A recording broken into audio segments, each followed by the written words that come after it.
Hello students, तो हम अपने लेक्चर को आगे बढ़ाते हैं। लास्ट लेक्चर में हमने सीखा था कि प्रोडक्ट रूल क्या होता है। ठीक है, प्रोडक्ट रूल में हमने देख लिया था, अवकलन में समाकलन दोनों में हमने देख लिया था प्रोडक्ट रूल किस तरीके से अप्लाई किया जाता है और क्या पूरी प्रोसेस होती है। अभी हम कुछ क्वेश्चंस लेने वाले हैं जिसमें हमें क्या करना पड़ेगा, उनका समाकलन करेंगे और हम उसके बाद उसका अवकलन भी देखेंगे। ठीक है, अवकलन के कुछ क्वेश्चंस लेंगे और समाकलन के लेंगे। तो स्टार्ट करते हैं। कुछ क्वेश्चंस मैं यहाँ पर निकाल लेता हूँ जो कि हमें सॉल्व करने हैं। जैसे कि पहला क्वेश्चन है, पहला क्वेश्चन डिफरेंशिएशन का मैं पहले पार्ट बताऊंगा, उसके बाद हम इंटीग्रेशन का पार्ट देखेंगे। पहला क्वेश्चन जो यहाँ पर दिया हुआ है वो है 5x की पावर 3/2। ठीक है, सेकेंड क्वेश्चन दिया हुआ है 6 log x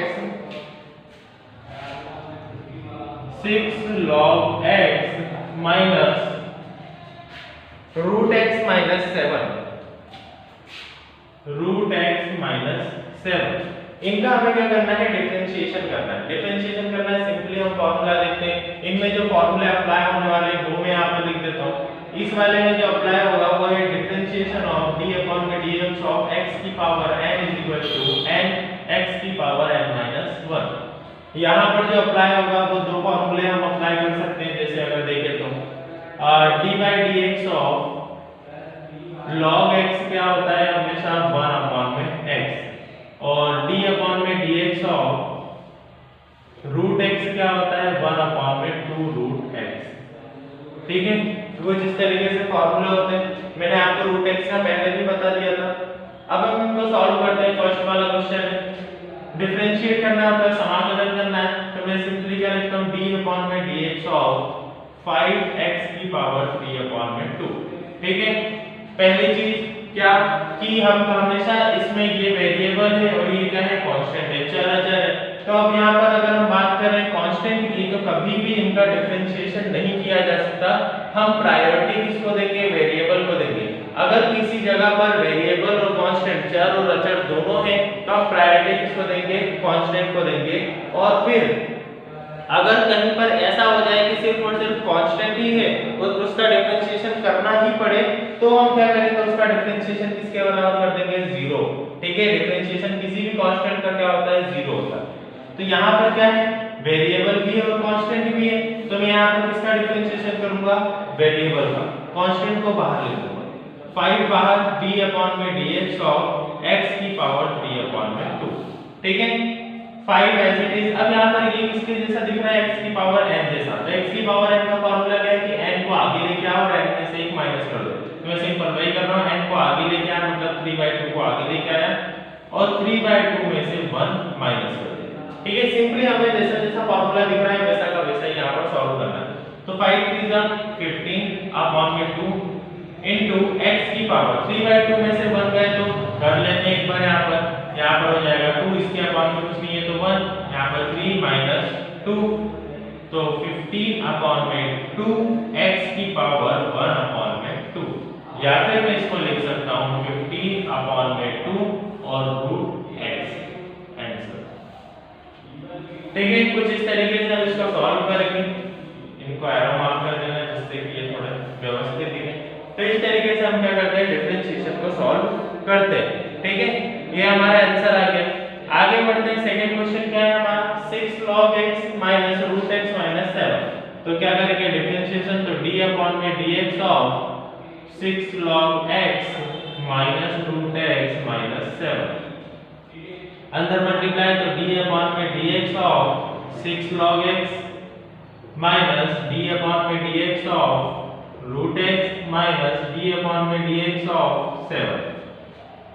तीनों हमने क्या कर दिया, यहाँ पर अलग अलग डिफरेंशिएशन सबको दे दिए।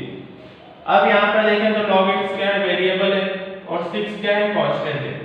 जैसा हमने यहाँ पर करा था वैसे यहाँ पर 6 को हम बाहर लिख देंगे।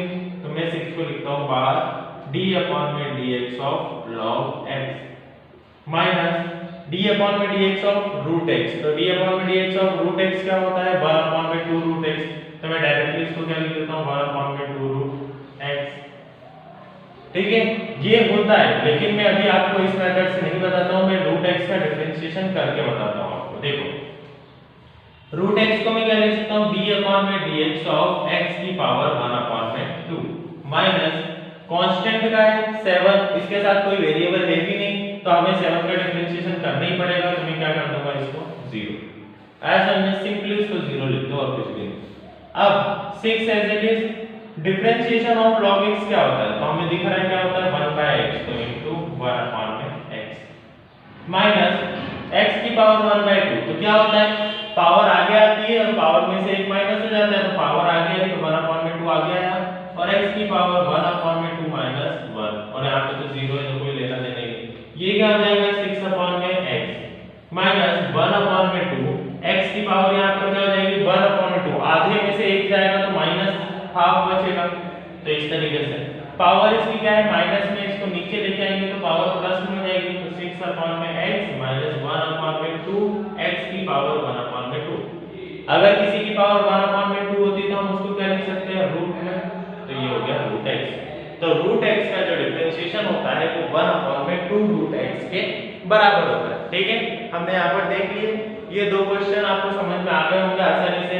देखिए यहाँ पर मैं जितने क्वेश्चन बुक में दिए हैं सारे सॉल्व नहीं करा सकता, इसलिए आप लोग खुद भी घर पे करिए सॉल्व, और अगर किसी भी क्वेश्चन में डाउट आ रहा है तो वो आप मुझे सेंड कर सकते हैं और मैं वो आपको अगले लेक्चर में वीडियो में बता दूंगा। ठीक है, तो जितने ज्यादा आप डिफरेंशिएशन के क्वेश्चन सॉल्व करेंगे उतने ज्यादा आप इसमें परफेक्ट होते जाएंगे। समाकलन हमने यहाँ पर अवकलन हमने यहाँ पर कर लिया, अब समाकलन के क्वेश्चन लेते हैं। समाकलन के क्वेश्चन अगर यहाँ पर देखें तो सिंपली पहले कुछ सिंपल क्वेश्चंस लेते हैं, जैसे x की पावर 3/2 1 अपॉन में रूट x इसका एक है। फर्स्ट हो गया हमारा क्वेश्चन क्या है x की पावर 3 अपॉन में 2। सेकंड क्वेश्चन क्या है 1 अपॉन में रूट x। ठीक है, इस तरीके के क्वेश्चन हम लेते हैं और इनको सॉल्व करते हैं। डिफरेंशिएशन में हमने देखा था कि कुछ फॉर्मूले मैंने लिखे थे और उन्हीं के बेसिस पे सॉल्व हुआ था। यहाँ पर भी क्या होते हैं इसके कुछ फॉर्मूले होते हैं और उन्हीं के बेसिस पर ये सॉल्व होंगे।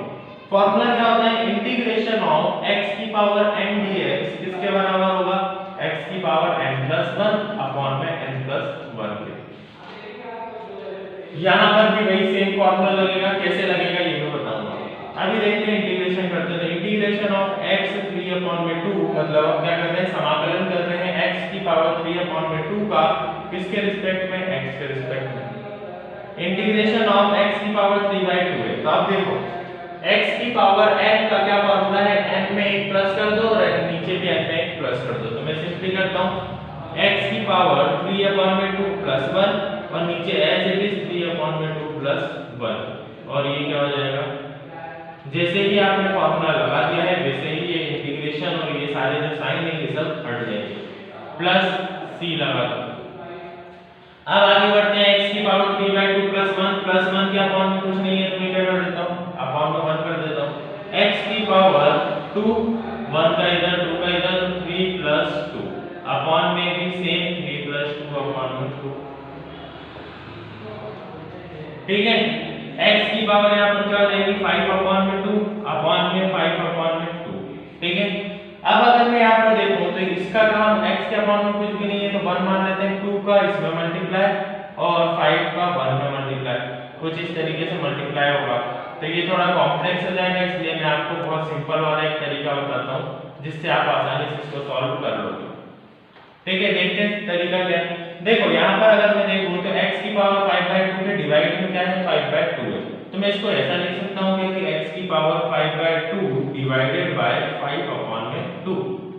ठीक है, अब इसको सॉल्व कर सकते हैं, हमने बचपन में इसके बारे में सीखा था कि x की पावर 5/2 डिवाइड को अगर मैं मल्टीप्लाई में चेंज करता हूँ तो ये ऊपर और ये नीचे चला जाएगा, तो 2 अपॉन में 5, तो इसको मैं लिख सकता हूँ 2x की पावर 5 अपॉन में 2 अपॉन में 5। आंसर कुछ इस तरीके से इसका आंसर आएगा। आई होप समझ में आ गया होगा। हमने क्या किया है सिंपली फार्मूला पुट किया है और उसके बाद कुछ ये डिवाइड का प्रिंसिपल लगाया है जो कि हमने लास्ट क्लासेस में छोटी क्लासेस में ही पढ़ा हुआ है। ठीक है, अब आगे बढ़ते हैं क्वेश्चन की तरफ 1 अपॉन में रूट x। ठीक है, इसको सॉल्व कर लेते हैं, इसको मैं रफ कर देता हूँ, एक बार आप नोट कर लीजिए वीडियो पॉज करके। ठीक है, मैं इसको फिर रफ कर देता हूँ। ठीक है 1/√x है, तो इंटीग्रेशन हमें करना है 1/√x का x के रिस्पेक्ट में, तो हमने यहाँ पर लिख दिया इसको सबसे पहले। अब 1/√x दिया हुआ है, मतलब x की पावर यहाँ पर क्या है 1/2 है, ठीक है यहाँ पर। लेकिन 1/√x का कोई फॉर्मूला है क्या? नहीं है, हमने तो आज तक कोई फॉर्मूला पढ़ा ही नहीं कि 1/√x का कोई फॉर्मूला है, तो मुझे इसको क्या करना पड़ेगा, चेंज करना पड़ेगा। कैसे देखना, 1 में x की पावर 1/2 में लिख सकता हूँ, ऑफ कोर्स लिख सकता हूँ। अब यहाँ पर अपॉन का कोई फॉर्मूला है ही नहीं इंटीग्रेशन में, इसलिए मैं इसको कहाँ ले जाता हूँ, ऊपर ले जाता हूँ, ठीक है। ऊपर अगर मैं लेकर जाऊंगा तो इंटीग्रेशन ऑफ x की पावर, यहाँ पर प्लस में है पावर, तो ऊपर जाएगी तो पावर किस में हो जाएगी, माइनस में। क्वेश्चन हमारा सिंपल बन गया। अब मैं इसमें कौन सा फार्मूला लगा सकता हूँ, ये वाला फार्मूला लगा सकता हूँ, x की पावर n dx बराबर x की पावर n+1 अपॉन में n+1। तो यहाँ पर मैं फार्मूला लगाता हूँ, इंटीग्रेशन तो अब हो ही जाएगा, तो x की पावर -1 अपॉन में 2 + 1 अपॉन में -1 अपॉन में 2 + 1 1 + 1। अब यहाँ पर अगर मैं देख रहा हूँ एक में से आधा जाएगा तो क्या बचेगा, आधा ही बचेगा, तो मैं इसको यहाँ पर कंटिन्यू करता हूँ। x की पावर 1/2 बचा और यहाँ पर भी 1/2 बचा, सेम वही प्रिंसिपल। इसको मैं क्या लिख सकता हूँ, √x लिख सकता हूँ, क्योंकि x की पावर 1/2 है, तो इसको मैं लिख देता हूँ √x डिवाइडेड बाय 1/2। डिवाइड हटेगा क्या लगेगा, मल्टीप्लाई, तो 2/1, तो इसको लिख सकता हूँ 2√x आंसर। ठीक है, आया समझ में यहाँ पे? तो सिंपली ये इंटीग्रेशन था। इंटीग्रेशन में हमने देखा कुछ तरीके से ये क्वेश्चन हमारा सॉल्व हुआ है। आप इसके फॉर्मूले पढ़ना, आज मैं आपको ग्रुप पर सेंड कर दूंगा फॉर्मूले डिफरेंशिएशन के और इंटीग्रेशन के, तो आप एक बार उनको देख लेना और क्वेश्चंस को सॉल्व करने की कोशिश करना। बुक में बहुत सारे क्वेश्चंस दिए हुए हैं, तो आप जितने क्वेश्चन सॉल्व करेंगे उतने ज़्यादा आप इसमें अच्छे बनते जाएंगे। और ये मैं पहले ही बता देता हूँ कि 12th में differentiation and integration he maths में आपको आएगा और कम से कम 40 से 45 नंबर का उसका वेटेज होगा, ठीक है, बोर्ड एग्जाम्स में। तो इसलिए इसको थोड़ा अच्छे से कवर कर लें हम तो ज़्यादा अच्छा है। Thank you.